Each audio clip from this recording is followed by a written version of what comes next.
Everyone, hello standard fourth. हमने जो last sessions में हमारा चैप्टर नंबर 11 वो कंप्लीट किया, जहां आपको वर्ड्स थे वो ढूंढने थे। इस सेशंस में हम पढ़ेंगे चैप्टर नंबर 12, सुनीता की पहिया कुर्सी। चैप्टर नंबर 12 का नाम है सुनीता की पहिया कुर्सी। अच्छी कहानी है, पढ़ते हैं। सुनीता सुबह 7 बजे सोकर उठी, यानी कि सुनीता नाम की लड़की है, वो सुबह 7 बजे उठी। कुछ देर तो वह अपने बिस्तर पर बैठी ही रही, यानी कि उठते ही अपने ऐसे बिस्तर पर बैठी रही। वह सोच रही थी कि आज उसे क्या क्या काम करने हैं, यानी कि सुनीता है वो सोच रही थी सुबह उठ के कि मुझे क्या काम करने हैं। उसे याद आया कि आज तो बाजार जाना है। फिर सुनीता को याद आता है कि आज तो मुझे बाजार जाना है। सोचते ही उसकी आंखों में चमक आ गई।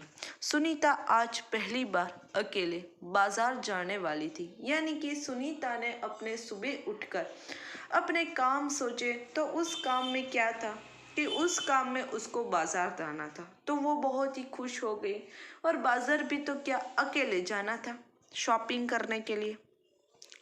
उसने अपनी टांगों को हाथ से पकड़कर खींचा और उन्हें पलंग से नीचे की ओर लटकाया, यानी कि सुनीता अपने, देखो ये है सुनीता का पिक्चर, अपने ऐसे पैर को खींचती है और रखती है, फिर पलंग का सहारा लेती हुई अपनी पहिया कुर्सी तक बढ़ी। यानी कि सुनीता क्या थी, थोड़ी सी हैंडीकैप तो नहीं, लेकिन अपने इसके पैर कुछ काम नहीं करते थे, इसलिए तो वो अपनी पहिया कुर्सी तक गई।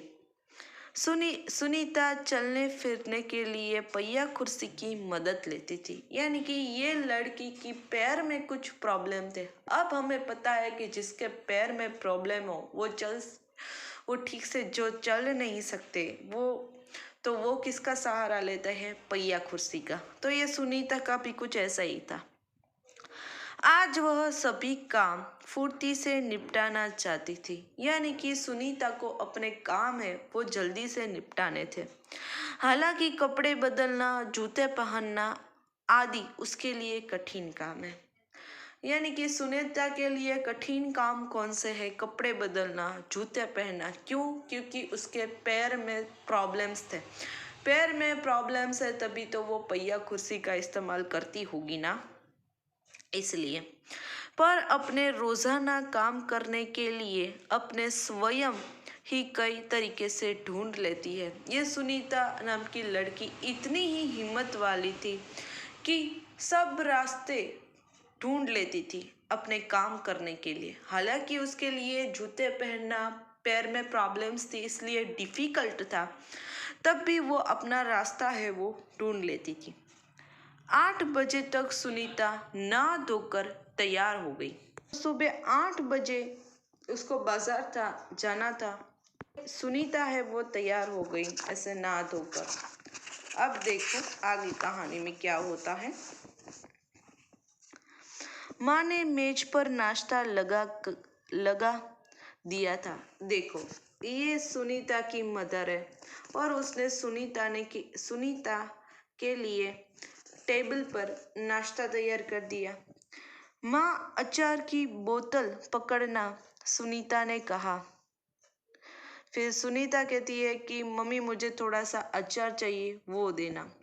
अलमारी में रखी है, ले लो, माँ ने रसोई घर से जवाब दिया। तो उसकी मदर ने क्या किया कि देख सुनीता, अचार की जो बोतल है वो अलमारी में रखी है, ले ले उसको। सुनीता खुद जाकर अचार ले आई। फिर सुनीता अचार लेकर आती है अपनी पहिया कुर्सी से।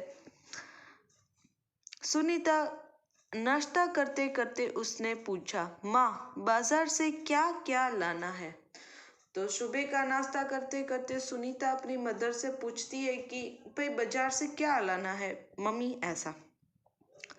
तो उसकी माँ कहती है 1 किलो चीनी लानी है, पर क्या तुम अकेले संभाल लोगी? तो उसकी मदर कहती है कि बाजार से तो क्या लाना है, 1 किलो चीनी लानी है, पर क्या तुम अकेली बाजार जा पाओगी? पैर में प्रॉब्लम्स थे इसलिए। पक्का, सुनीता ने मुस्कुराते हुए बहुत ही कॉन्फिडेंटली, देखो इस लड़की ने कहा कि पक्का, कोई चिंता का विषय नहीं है, मैं खुद बाजार अकेले ही जाऊंगी और चीनी लेकर आऊंगी। सुनीता ने माँ से झोला और रुपये लिए, यानी कि सुनीता ने बैग ली और थोड़े से रुपये लिए और बाजार जाने के लिए चली गई।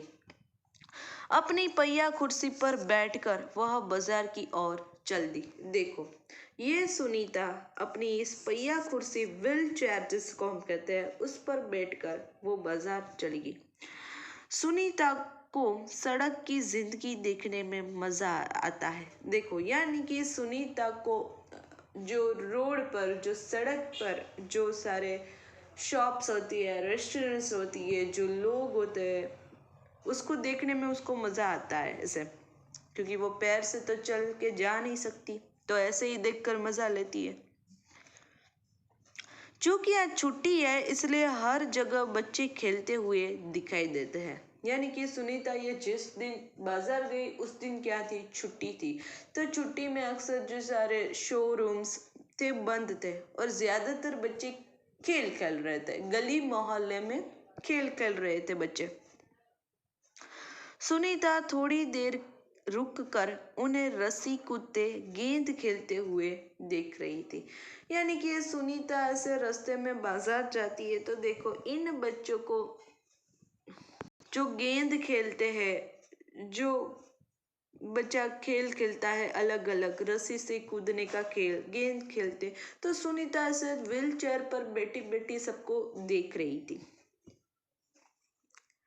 वह थोड़ी उदास हो गई। तो ये देखकर सुनीता थोड़ी सी उदास हो गई, क्योंकि वो खेल नहीं सकती थी, उसके पैर में जो प्रॉब्लम था इसके लिए। तो ये बच्चे को, बेचारी को देख निराश हो गई। वह भी उन बच्चों के साथ खेलना चाहती थी। तो ये सुनीता के मन में क्या था कि मुझे भी खेल खेलना है इन सारे बच्चों के साथ। खेल के मैदान में उसे एक लड़की दिखी जिसकी माँ उसे वापस लेने के लिए आई थी। तो ये सुनीता देखो प्लेग्राउंड पर पहुंच जाती है, यहाँ जो ये बच्चे खेल रहे होते हैं वहाँ। तो वहाँ एक लड़की को उसकी मदर लेने आई थी। जनरली खेल खत्म हो जाता है तो उसके पेरेंट्स लेने आते हैं। तो सुनीता उसको ऐसे टुकुर टुकुर देखने लगे। तो वो दोनों एक दूसरे को ऐसे देखने लगे, यानी कि वो बच्ची, उसकी मदर और ये सुनीता आपस में देखते थे। फिर देखो कहानी में, फिर सुनीता को एक लड़का दिखा। उस बच्चे को बहुत सारे बच्चे छोटू छोटू बुलाकर चिढ़ा रहे थे। देखो, सुनीता फिर प्ले ग्राउंड में देखती है तो क्या देखती है कि एक छोटा सा बच्चा दिखता है। वो बच्चा क्या है, हाइट में थोड़ा सा कम है। तो जो दूसरे बच्चे थे इस बच्चे को चिढ़ा रहे थे कि तू छोटू है, तेरी हाइट नहीं है, ऐसे चिढ़ा रहे थे। तो वो भी सुनीता अपनी व्हीलचेयर पर ऐसे देखती रही। उस लड़के का कद बाकी बच्चों से बहुत छोटा था। सुनीता को यह सब बिल्कुल अच्छा नहीं लगा। यानी कि जो दूसरे बच्चे इस छोटू को जो चिढ़ा रहे थे, इस बच्चे को जिसका कद कुछ कम था, तो उसको चिढ़ा रहे थे। तो ये सुनीता को थोड़ा सा गुस्सा आ गया कि ये अच्छी बात नहीं है। रास्ते में कई लोग सुनीता को देखकर मुस्कुराए, जबकि वह उनके जानते तक नहीं थी। यानी कि रास्ते में तो कई सारे लोग होते हैं ना बाजार में, सुनीता को देख के मुस्कुराते थे, जानते भी नहीं थे। पहले तो वह मन ही मन खुश हुई, परंतु फिर सोचने लगी ये सब लोग मेरी तरफ भला इस तरह क्यों देख रहे हैं। तो सुनीता को पहले तो समझ नहीं आया, लेकिन बाद में मन में क्वेश्चंस होता है कि ये सारे लोग क्यों मुस्कुराए हैं मेरी तरफ। खेल के मैदान वाली छोटी लड़की सुनीता को दोबारा कपड़ों की दुकान के सामने खड़ी मिली। उसकी माँ कुछ कपड़े देख रही थी। यानी कि पहले जो लड़की थी, देखो ये जो लड़की थी वो इन बाकी बच्चों के साथ जो खेल खेल रही थी, वो पता है ना मैदान से उसको ले गई थी। तो फिर से वो सुनीता को ही देखो इस कपड़े की दुकान पर मिलती है, ये तीनों देखो फिर से, और दोनों ही सुनीता को दिखते हैं। बहुत अच्छी कहानी है, कहानी को कंटिन्यू करेंगे लेकिन नेक्स्ट सेशंस में। तब तक के इतनी कहानी रीड और लर्न करना। सो तब तक के लिए सभी को गुड बाय।